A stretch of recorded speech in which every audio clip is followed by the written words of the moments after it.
The Global Fund is committed to walk the extra mile to end adolescent AIDS and support young people living with HIV.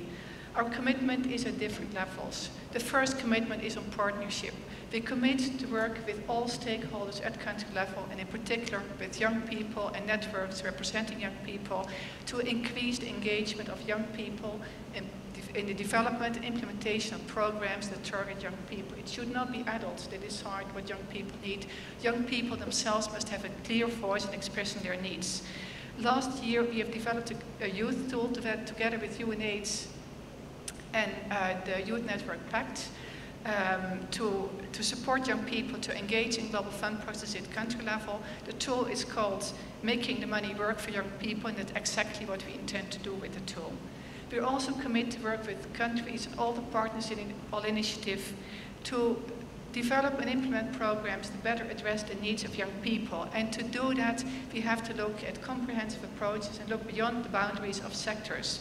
We're very interested to work with countries like Kenya and other countries to explore innovative approaches, for example, to keep young people in school.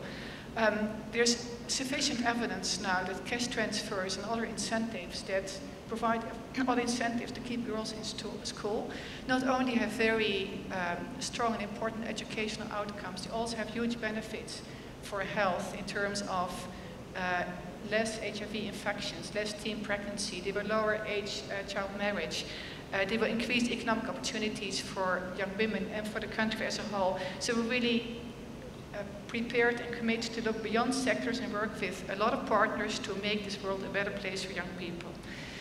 We've heard a lot about data and the lack of data and how important data are to inform solid investments in programs for young people. So we commit to support countries to strengthen the data system with data that are disaggregated for gender and for age, so that we better know where issues occur and how best to address them. And we'll support countries strengthening their systems so that they know better how to plan their interventions. And lastly, this year will be an important year for us because we will develop on our next strategy. And our board has already indicated that they expect us to have an even greater focus on women and girls in our next strategy. So we'll have a very inclusive process for developing this strategy, which will involve a first consultation during the Commission on the Status of Women in New York in March, and then a number of meetings, the first one in May in Alice, where we will involve a whole range of stakeholders to advise us on how we should focus. And we commit, and I personally commit, to make sure that young people and young people's organizations will be part of those consultations so that their voices will be heard. And thank you very much for inviting us to be part of this important initiative. My name is Consolata Opiyo. I am a woman who was born with HIV and has been living with the virus for the last 23 years. I'm a member of NEFAC. I work with the International Community of Women Living with HIV. I'm also in the steering committee of the Global Network of Young People Living with HIV, Y+. I'm delighted to see that the world has gathered in my home country to launch a landmark initiative aimed at ending adolescent AIDS. In a country which is among the first 10 countries highly burdened with HIV and AIDS-related deaths. In many of our countries, this problem is due to lack of adolescent-tailored HIV programs, optimal ARV regimens, failure to recognize adolescents and young people living with HIV as human beings with sexual and reproductive rights too, and who need services other than ARVs only, and also lack of nutritional and economic support to families affected by the AIDS scourge, among others. Mr. President, we have the power to reverse this epidemic and realize the end of AIDS only if we realize adolescents have the capacity to make informed decisions. And that has been proven to us today by a young boy known as Elijah. And thus need support from us to access services that meet their needs. We need increased funding for youth-led, evidence-informed programs, as well as country ownership of response. We can increase domestic AIDS financing. There is also evidence that with lowering the age of consent, more adolescents will access HIV, counseling, testing, treatment, and related care. We can save lives of the future generations. As the community of young people living with HIV, we embrace this opportunity that has brought different stakeholders together to do things right for adolescents and everyone.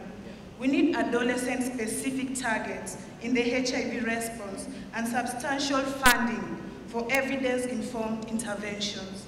Your Excellency, we count on you to lead by example by setting the pace with which fellow presidents will emulate and commit to ending AIDS by 2030.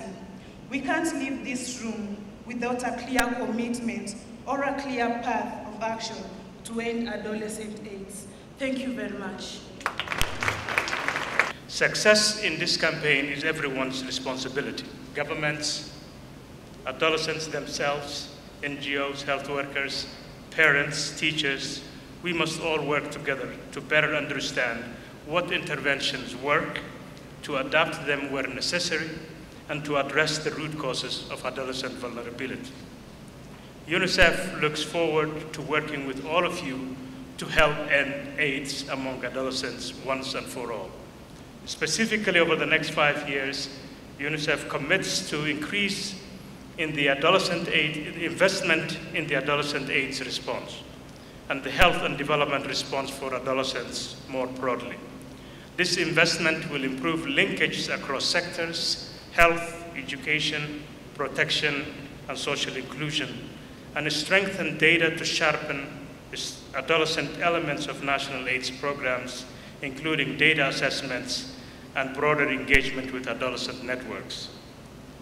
UNICEF also commits to leverage partners across sectors, for example, with the Together for Girls partnership, which works to reduce violence, including sexual violence, a key contributor to HIV transmission among girls.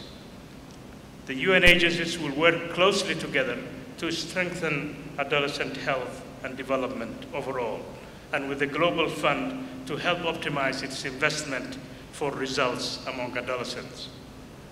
Crucially, we will work with the US government's PEPFAR program, and here I want to recognize and praise the extraordinary financial and technical contributions to ending HIV/AIDS among adolescents.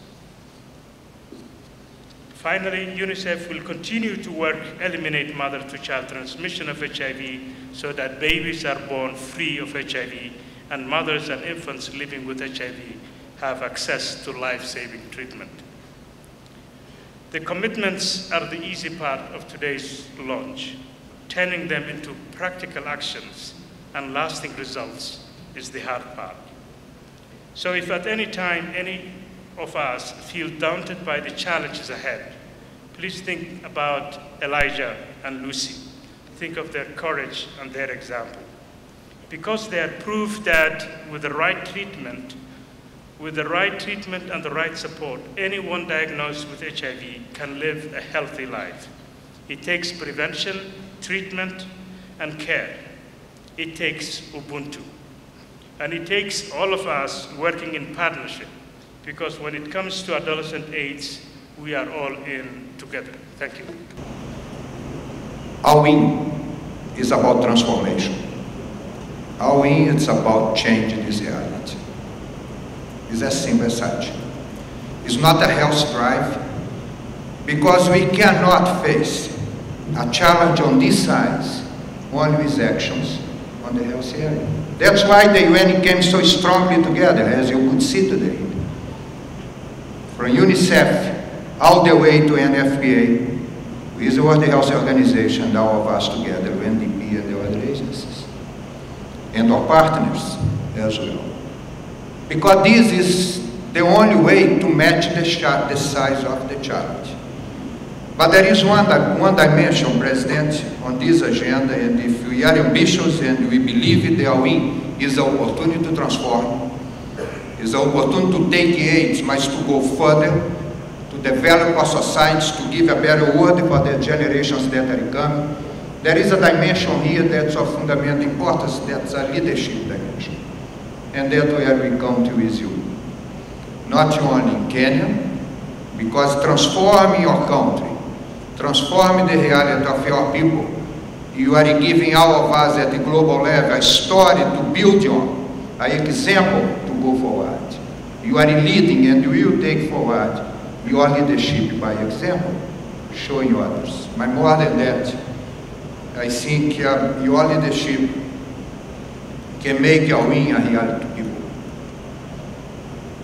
Talking this room about our win is a big part of the story, but it's far from being there. Our win will be alive when we'll be alive with each one of the adolescents in your country and the globe. It's about, again, President, take your leadership, but in a way, devolve your leadership to the generation that's coming. Empower girls, as I saw yesterday in Goshen, sorry if it's there. Empower girls to take their own decisions, to take control of their own lives. Not to face the men that came to pray, to face the men that came to change their lives to bad, for worse. You need to empower these girls, not only to say no, but to lead against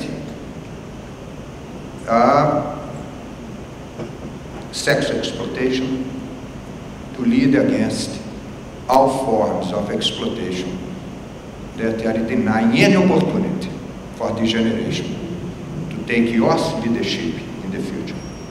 That's where we come to you. There is a space here that we spoke about. We desperate, we need an example that's possible to end the AIDS. We have the evidence, we have the story, we have the science, now we need the reality to show to others, and particularly among adolescents. But beyond that, President, we need you to help to be the spokesperson globally. I spoke to you earlier today. We need you at the General Assembly in New York in September to bring this message forward with your peers and go further. Because believe me, it's your agenda. What you want to your people, the transformation that you want to see in Kenya is equal, how we is equal, bring the AIDS to that. Thank you very much, President, and thank you all.